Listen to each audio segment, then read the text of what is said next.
It's finally here. Tower of God, episode 1? Three. 3.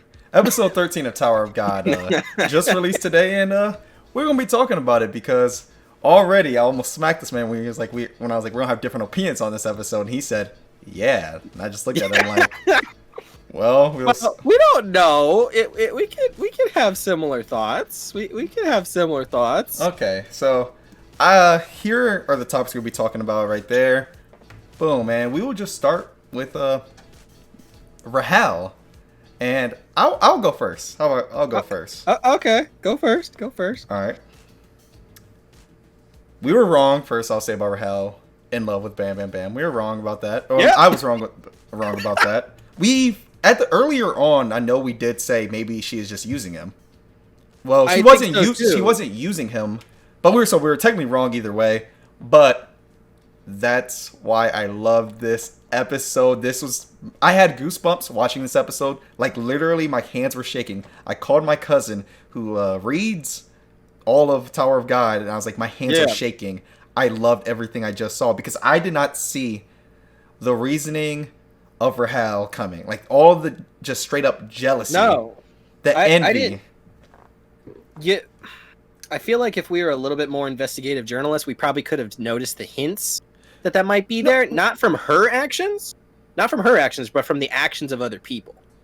Because there's been multiple instances where people are just outwardly jealous of Bam for no other reason than him being him. Example, like, I'm pretty much Ho, you mean. When Ho's jealousy was full outward, it was there. I think we might have brought up Rahel was a little jealous, but we didn't stay on that topic too much to really discuss it. It was like, oh, she's jealous of Bam Bam Bam. But since Ho's like, I think that's what the great storytelling. Ho's the distraction to you don't see Rahel's jealousy because Ho is the main. Yeah. Ho's just out there. You don't see Ho stabbing you in the back. He is full on. I mean, he was nice, but he was more full on jealousy compared to what Rahel just did. So I just want to bring up. It covers up her feelings too. Like I was watching when she was reliving like his funeral. And remember when we had the thoughts like, why would Bam make her go to the to the funeral of someone who crippled her? But then it's because of her motivation to kill him. I'm like, oh, dude, that's next level. Like, oh, sorry. Dang. Phone rang, everybody. My apologies. You owe everyone a beer. To me, this episode signified depression. Almost sadness, depression. Okay. So, she envied Bam. Bam had literally the power. He had the courage. He had the sweetness. He had the friends. Literally, he had everything Rahel wanted. And the worst part about it? It's not just, like, Ho, for the most part, was an outside observer. However, Rahel knew that Bam's pretty much whole reason of living was to be with her. That's pretty much imagining. It's a lot of how relationships actually probably end. You see your significant other doing so well without you, that you start to break down. Not in the sense of without you for Rahel, but you just see them doing so well. Then you're just like, what am I doing with my life? You have it with your friends. You see them doing well if you're not doing so well. It's just like, Jesus Christ. And for me, it just hits, not home or anything. It just hits hard in the sense. It does. It hits. I'll give you that. I think it's almost tragic. It is tragic. It's just tragic because at the end of the day, like, the thing that she really wants, she wants to be a star rather than see the stars. But they kind of boil that down to having loving relationships with people that you care about. Like, that can be just as fulfilling as, quote unquote, being the star, because to everyone around Bam who he's made friends with, he is a star. Like, he is, and they could say it the same way of like Bam going back to Rack or to Kun or anybody. And I don't think she doesn't understand that.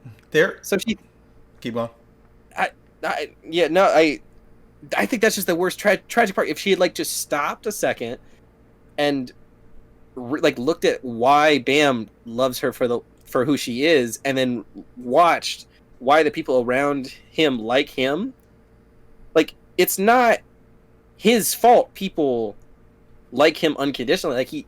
Like, that's not like a character detraction. Like if she just actually went out of her way to be with the person who has shown her this undying love, that could be strewn in different ways, but just hear me out. Then she could at least see like, oh, this is how he made more friends, this is how he interacts with people, as opposed to just isolating yourself for your dream, which can still boil down to just go and have more friends and have meaningful relationships and just finding self-worth in yourself. I fully understand where you're coming from. That's why I love what happened, because we're obviously watching. We know everything going on in this world, point A, point B, because we're viewers. Right. She has flaws. She has, for the most part, she wants to be a star. That is her dream. Mm-hmm. She wants to be a star. Bam was the star. He was the main character. Even though obviously they don't know he's the main character, he is the main character in that group. He is the star. Rahel's dream is to be that star. She cannot shine as bright next to him. She will never shine as bright next to him. I love that analogy when it was like, you have to go for me to shine. I will be the star. Because literally, it's like it's the way, there are two ways to go about it. You be friends with them or you don't. I'm going to bring my hero into this because I know you like my hero. All Might is the star. He is a shining ray of hope. No matter how good you are, you will never be that star. Endeavor. You will never be that star. Endeavor. No matter how much you do, how much you try, you will never be it. I'm just saying, while All Might was doing, sorry, spoilers for my hero, All Might was #1 hero at the time before Endeavor, he was always behind that star. Or there are two things you can do. Either follow that person and just try to catch up to them, or you get rid of them. And for villains or tragic characters like Rahel, she was torn between the person that loved her unconditionally the whole time, which is why she literally couldn't kill him multiple times. She had the chance, but she literally could not bring herself to do it until that moment. Until she realized her dream was about... God damn this train. It's every time at this time, it seems now. Every time. But Rahel, I feel like, wasn't going to kill Bam Bam Bam until the last moment when she saw her dream fading away. When she saw that star leaving, like she would never get it because the test was passed. All they do is flow up there. She would never get to be that star that she dreamed of being, and she reacted and pushed him. Yep. And it's doubly more tragic because I actually do like the fact that you brought up my hero, because I think that within that storyline, All Might as a symbol of peace was the thing that was needed for his time. But I think where that story is going, and what I hope that what I think they're trying to stress in Tower of God, is if she worked with Bam, the person who loved her unconditionally, and I think she has feelings for Bam. Like she does, she cares for him in her own it's that twisted way. It's kind of like, going to my hero again. It's Bakugo and Deku. Bakugo loves, he doesn't love Deku, but he respects Deku and still wants to shine brighter than Deku. But guess what? The point for that is they're not, at the end of the day, I think if they work together, they will shine brighter than either one could shine individually. I think that's the point of what my hero is going for, is you don't need one symbol of peace. You need a collective. You need everyone. I think that is a symbol of peace. And the same thing with Tower of God. If she was so blinded by her want of being a star that I think she doesn't realize, and I think they even say that, I think she's corrupted by the tower a little bit. The tower corrupts. And if she just sat back a sec and just really analyzed it, if Bam Bam Bam doesn't want to hold her back by any means. He wants her to improve. He wants to help her achieve her dream. So how in the world would she detract anything from her dream if he's helping her? If anything, they will then accomplish it probably easier, and it would be better for the both of them. But that's part of the tragedy of this. That's it's just part of the that's why it's so hard to accept almost. Because you see the light of you work together. You'll get a lot farther working together. However, it's kind of... You haven't seen Fate Zero either. I'm going to stop bringing other animes. But it's the sense of you have two kings. Let's just say she's a king or queen. He's a king. Obviously, you can wed. You can become one country. Boom. Good. You're all good to go. However, what if she's a queen? He's a king. They both want to get up top. Even though this king wants to marry her, she does not want that marriage. She wants all the power for herself. She wants to be the only queen -- ruler. I should have said ruler to begin with. I think that's straight up selfishness. Jealousy, selfishness. She's being selfish in this whole thing. She literally, when I bring up the main character thing, she literally took main character from him, because at the end of this episode, you see him with. She's literally, everyone's like, we're going to do this for Rahal because that's what Bam would have wanted. She literally becomes the main character of the show. She said, "Your main character in this is gone. It is now mine."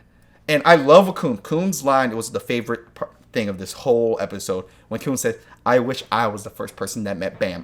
That hit me hard. I'm like, he kind of knows some shady shit went down, but he can't obviously prove it. Can't prove it, but he sure as shit knows something's wrong. And that to me is just beautiful, because he realizes Rahal doesn't deserve what Bam Bam Bam's doing. I mean, Rahal notices that. Rahal knows that too, because obviously Rahal's crying over it. Like, she knows it. She's upset for like a hot second about. No, that's not a. And she's I mean, she's like, I accept it. It wasn't. No, it's like I feel like it was time had to obviously pass before then. To me, it seems she accepts it, but will be haunted by this in her entire life, because she thinks everyone thinks Bam Bam Bam's dead, but is he? Yeah. Question mark. We'll get to later, because I'm still want to talk about Rahal before we get to any other topic. Like, yeah. Did you notice in the background when the administrator is, when Coon and Rachel are talking at the end, the administrator, his words of like encouragement to them, all of them center around finding, what they seek in other people or themselves through other people, like working together and finding, that love, which is so ironic. And I know they did it on purpose, because she literally just quote unquote killed the one person who loved her and wanted to support her unconditionally without reason. I'm like, oh, guys, stop. Like, I hate her enough. Like, stop. Like, that's why, you know why? It's that, because how I'm gushing and saying this was, to me, a fantastic, perfect episode. That hate is like the same hate you have for someone like Joffrey from Game of Thrones, where you hate them because they're so well written, in my personal opinion.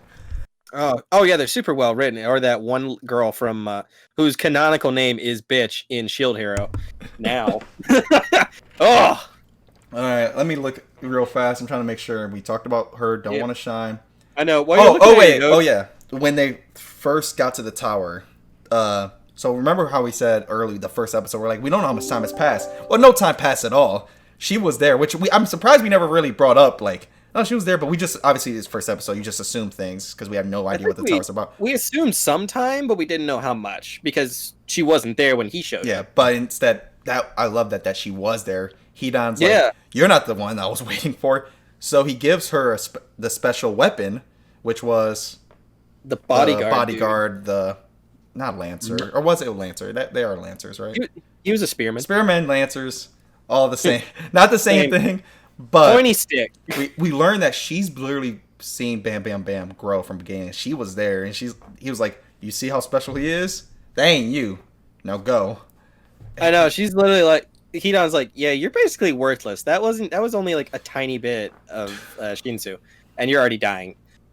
But I think Hedon is playing a game that we're just not even aware of, because he told almost the same lines of things to Bam, because he didn't want Bam in the tower at all. Oh, as a man that just read the first 3 chapters, yeah, he told pretty much the exact same thing to Bam. Hedon is on a different ballpark level than what we're talking about. Like, he's playing, like, they're playing short term. He's playing like century terms at this point, because I don't know what his intentions are. I don't know what he wants. What is his intentions with that woman?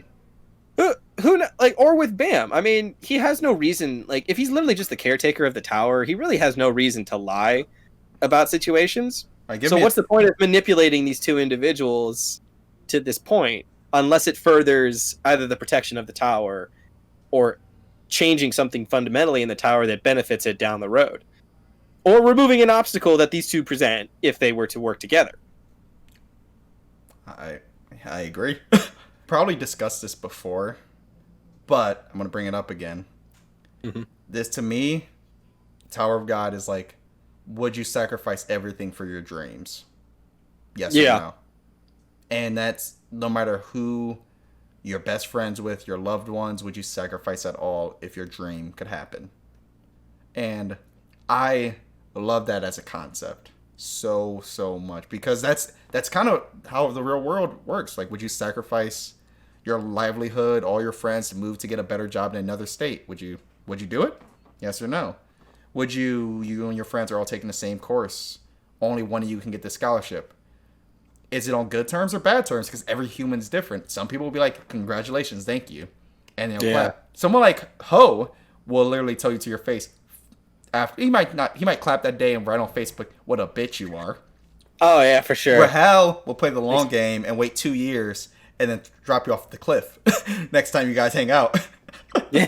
I mean, just for getting that scholarship. And I think Rahel, I see all the memes saying Rahel x Bam. I hate all of you. No one spoiled this for me in the comments section. I read the comments a lot. Other than one comment last week, it was like, she's just jealous of him. I'm like, well, I said, well, duh, when I first read it. Like, obviously she's jealous of him. Everybody else is jealous, and then now that you've watched the episode, it's like, it was that deep. I'm glad he just said, you're just jealous you didn't go in detail, because like this, it doesn't confirm it. It's obviously she's jealous, but it reinforces it that her jealousy started a long time before I ever knew. And at the beginning, it started at the literal the first beginning. episode that jealousy started. But for me, the Rahel part, give it a 10 out of 10 for me. Like, just that part alone, her character, I hate her, but it gets the story going. It makes full on sense, and it's the most tragic thing that I've seen in quite some time when it comes to anime. Next, Ishigami Story in Love is War Season 2, Episode 11. Oh God, nerd. I'm curious where they're gonna start up then with the next one. Are they gonna start with his training, or they just pop him in, One Piece 2 years later style? Now he's gotten through his training session and he's ready to go to start climbing the tower again. I think the first thing we'll see because it's Season 2 in the webtoon, will be the beginning of the actual story. If so, like 2 years later, 3 years later, a couple years later, because they hint that it's going to be some time before they ever even bam. Which means he's not going to see Kun, Rack, or any of those guys. Rahal's the main character now. She's the one. She's the one with the main group. Can you imagine what the fallout is going to be? I can't wait to read the fallout. But everyone changes while time passes by. Everything is going to change. And I cannot wait. Is Rahel going to... Bam's going to possibly protect Rahel from Kun. I can't wait to see all the devious things that happen when this is revealed. Oh my God. I forgot what I was even going to say before you just said that. Oh my God. I had... wait. I got it. Because the fallout is going to be... The fallout is going to be great. I can't even speculate. I mean, it won't be good. No matter what, it's not going to be cheery. No matter what happens, it's definitely not going to be, oh, hi, Bam. I'm glad you're not dead. Wait a second, Rachel. You said he was dead. Yeah, it's not going to be happy. Whatever happens is going to be deep. So what I saw online, well, in the comments, I should say, so, because we were talking about Promised Neverland and the prologue, like how Vinland Saga was a prologue, everyone said this is pretty much the prologue. This is the first 13 episodes condensed into 87 chapters. I might have told you that last week. But the first 13 episodes is 87 chapters. Condensed? Holy crap, how slow does this webtoon go? It probably doesn't go slow. It's probably more of the sense of the rushingness of this anime in 13 episodes. This probably could have been a 25, maybe not 25er. But I can see this being 20 episodes, because like I said, Vinland Saga is the first 80 plus chapters of Vinland Saga is only 25 episodes of an anime, and it covered pretty much everything. So, but everything we saw, does the prologue, even the rankers, you know how they said that Beast is a ranker? They kind of are mistranslating. It's like, rankers aren't that weak. A ranker will destroy that beast instantly. So, that's why I can't wait to read the webtoon. Oh, okay, so the bull actually wasn't as big a deal as... as it was made out to be in the show. Okay, well, then that's it. And that makes a lot more sense, too, that the bull was getting bitched by pretty much everyone that wasn't the students. Right. Right. All right. Also, did you notice that one dude who's chewed on by the bull was alive? I didn't notice that until now you just brought it up. Yeah. Yeah.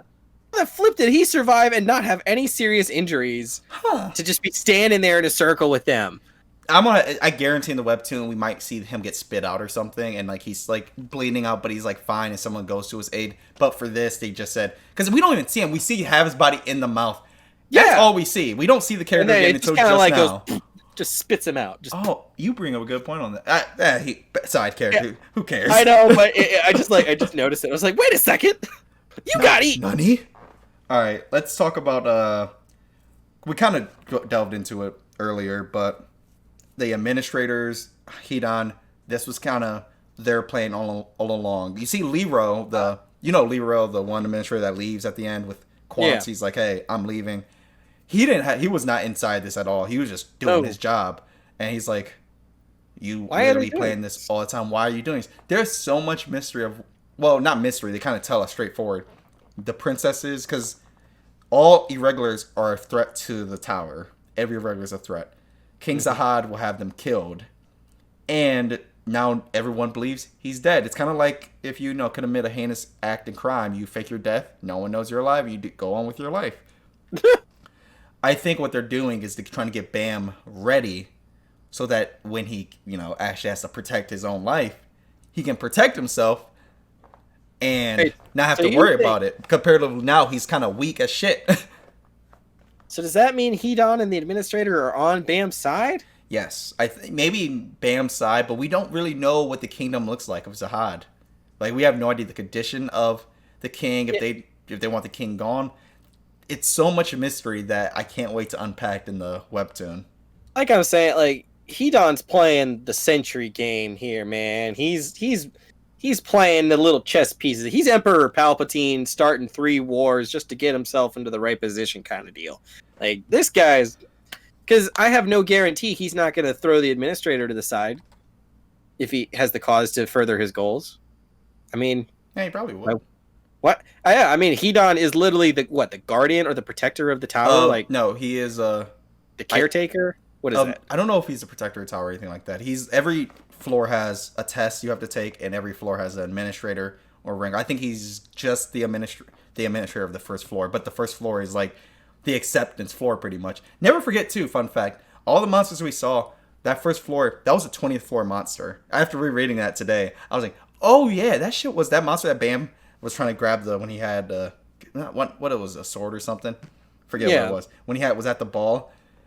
That was a level floor 20 monster. You would not see that fucker until level 20. Which means everything we've seen up to now has been such bitch shit. And everyone's been having a hard time with bitch shit. And Bam just destroyed.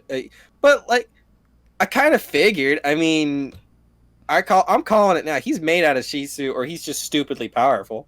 I mean, I wouldn't say. I mean, stupidly powerful is the way to go. He's stupidly powerful. He's a shonen protagonist, man. He's got that innate talent that I wouldn't even call this a shonen. Needs to be forged by a master, which is what they're doing, and then he will be extra super duper powerful because he doesn't have that much control over it. He admitted it himself. He's like, I mean, he might just be modest, but he's like, I've even learned to use Shibisu a little bit, like a little bit. A little bit. What? In my personal opinion, well, first, I don't think this is a shonen because it's technically a webtoon. I think it's more of a. No, I'm just making the analogy. Like he's like the shonen protagonist that has the innate ability in him, but he just needs it forged by someone else. That happens a lot in shonen. Because just watching, I classify it as a seinen more than anything else. It's kind of like Attack on Titan. Even though people classify Attack on Titan as a shonen, even though it's not shonen, it's not a shonen Jump, etc. It's not made. This show isn't made in my personal. I'm thinking more like Naruto because he's got the inner belly demon that has just a limitless power to give to him. And that's only in him for the first floor, if I'm correct. Every floor he gets something else. Each floor. What? That's not just him. Everyone has their own thing. Remember. Each person has their own thing. And Bam Bam's was just a giant monster. We haven't seen what anyone else's looks like still. No, I just meant his potential for power. Oh, okay. I got you. That's what I mean. Like, his potential for power is, like a main protagonist that needs it to be forged. Because he does. He's got... Everybody else is, like, struggling. He's like, I'm gonna shoot a water blast. Pew! And it's, like, the size of a cannon. Everyone else is, like, shooting a pea shooter. Pow, pow, pow. But, I don't... We kind of, I had to note of we could talk about what's going to happen with Kun Rahal and all that, but I think we're just going to be climbing the tower. Yeah, years later. Yeah, I feel it years later. it's like it's gonna be shit. Like I don't not shit in bad. I'm saying like it's gonna be some shit when Bam gets back. That's gonna be.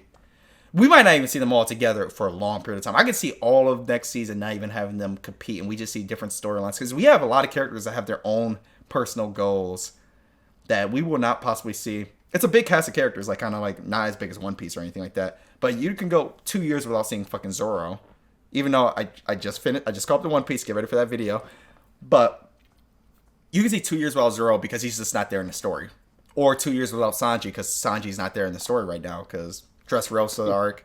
Then you had the Big Mom arc, no Zoro. Dressrosa, you had Sanji for half of it. Then almost another year and a half goes by, no Sanji. I could see this 100% not having them at all. They've done arcs without even Luffy in it. I mean, they're rare, but they're rare.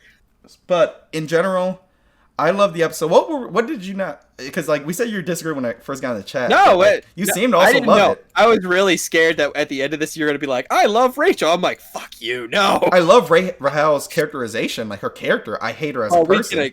Yeah, that's what I was like. I was like really hoping that was what we were gonna agree on and be like, "We love her characterization. We hate her as a person." But I shouldn't say full on hatred, like not like a Joffrey, like you're just despicable, you're the worst of the worst. Yeah, I can fully relate to what she's going, like not myself, but I understand why she's done what she's done. All of her motivations. Yeah, they're very real.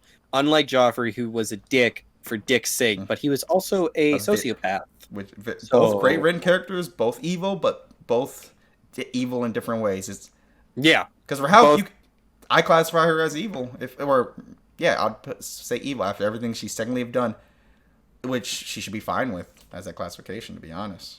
Yeah. Do you think they're going to give her a redemption arc? Or do you think they're just... I have no idea. They have to address this at some point. I mean, yeah, I don't know if a redemption arc, but a redemption throughout the whole story. Like, you don't redeem yourself from one arc. Let's say 10 years pass. Yeah. If 10 years pass, that's a whole decade of time that's passed by that Rahel took away. Rahel took away, like I said, his main protagonist thought. She took away the main protagonist and said, "I'm the main protagonist now." And decades go by. I don't think I've read anything that took away the main protagonist. I mean, like this, no. I mean, like in this circumstance where they kind of just push him out. The longer the time they're separated, the worse this fallout is going to be. That's actually a really good way to get you hooked onto the story because I want to know what this fallout is. Because the longer you wait, what if it is a decade? And it's a decade. They've been thinking Bam died a tragic death for a decade. And then he shows up in the tower. They're all looking at Rachel like, we've been hauling your ass up this tower. For him for 10 years? Oh, no. I can also see no fallout at all because Bam is wanting to protect her. How he says, I just didn't die down there. And then that's it. I could see that happening perfectly fine too, depending on how the first chapter's happening. But you could see Bam's character doing that because I could see Bam's character doing it, but I'm wondering if because Kuhn's not dumb enough to accept that. Yeah, Kuhn's not dumb enough to accept that. Rack maybe, unfortunately, I love him to death, but yeah, you know what? You know what I'm gonna say? Actually, Rahel did nothing wrong. I'll leave it at that. Oh, Griffith did nothing wrong. I'm trying to think of other characters that did very horrible things, but nothing wrong. Oh, God. Yeah, that's the fallout I cannot wait for, too, by the way, is Guts kicking the crap out of Griffith. Wait another 10 years, just like I wait for my Hunter x Hunter chapters every year for 5 chapters. It's actually only 2 years. But anyway, I think that's it for this episode. I have no idea. We've been recording for a while, maybe like 30 minutes. So, we had a lot. We needed to discuss her in detail. So let us know what you guys think. I know you guys read. For updates, I'm going to be reading 100%. I don't know if Aaron is for sure. Probably. And if he reads it, we both read it. We'll both discuss it on the channel. But we will start with reading all of season 1. And from season 1, then make a video before reading on and say what they changed, how they changed, etc. So that will be coming up. I can't tell you if it's next week or not because I got to start prepping because I plan on reviewing with Aaron probably just ReZero because I don't want to throw you because schedule-wise it's going to keep being tough with getting back and forth. I know. So probably just ReZero depending on what episodes you are on there. I will leave that a mystery for now. And for me, it might be a couple other shows because there's a lot of shows this season that I'm very excited for. So, Yeah. like, I was going to do Love is War this year, and I was like, never really got to it. But that, I know this is Tower of God episode review. Love is War has been one of my favorite series of all time in this season too. And yes, I do enjoy it technically more than Tower of God because it has a season prior to make me enjoy season 2. But if you haven't watched Love is War and you like romance and just comedy, it's probably one of the greatest animated comedies and love stories I have ever seen that isn't like a Violent Evergarden, which isn't comedy, but you know what I mean. Why not a comedy? Oh my god. So yeah, I don't know when the video is going to come up. It depends because instead of we have to binge 87 chapters, that could take a while. Yeah. It could take up to, I don't know, a week to be honest, because it could take up to 2 weeks. Probably up to 2 weeks. You'll probably see something in the next 2 weeks. Play it safe. Yeah. And for future reviews of the manga, or not manga, webtoon, it will probably go more into the sense of every arc, kind of, not a whole season, because that's all we'd be talking for like 3 hours, but probably more of mini arcs of the grand, like let's do the grand arc. We'll say, all right, that seems like a good point to talk now. Like, all right, we'll stop at this. We condense them by floors a lot of the time, so it might just be that floor, depending. Depending on how long floors are. So we'll let you know. You'll see. You'll see. And this is also probably the last episode you'll see of the Roo Show on this format because I plan on changing the style up next season. Possibly. Right. Let's see my freedom in the next week to edit a lot of things. Do that. We're gonna hold you to that. I'm gonna make a fucking intro sequence actually now. Fancy. And it's, I guess, sneak peek of it is going to look like kind of how our timestamps looks like, more of that bluish, most likely cutting out, instead of us being tiny circles, bigger circles. And when you see the video pop up, instead it'll just be the whole screen, only because it'll make it a lot easier for me to edit and get these out quicker. Because for Tower of God, it took up till Friday to Saturday for me to get it uploaded because we talked for a while, and getting all the pictures down, pop takes a while to kind of do that. But if I don't have to do it as often, you get the review a lot quicker. So, and if I'm doing multiple shows, make it a lot easier. Yeah. Just want to be transparent with you guys. Anyway, though, hope you guys enjoyed the video. Like, comment, subscribe as always. And Aaron, any last words? One last bam, bam, bam. So that you have to edit this in the end.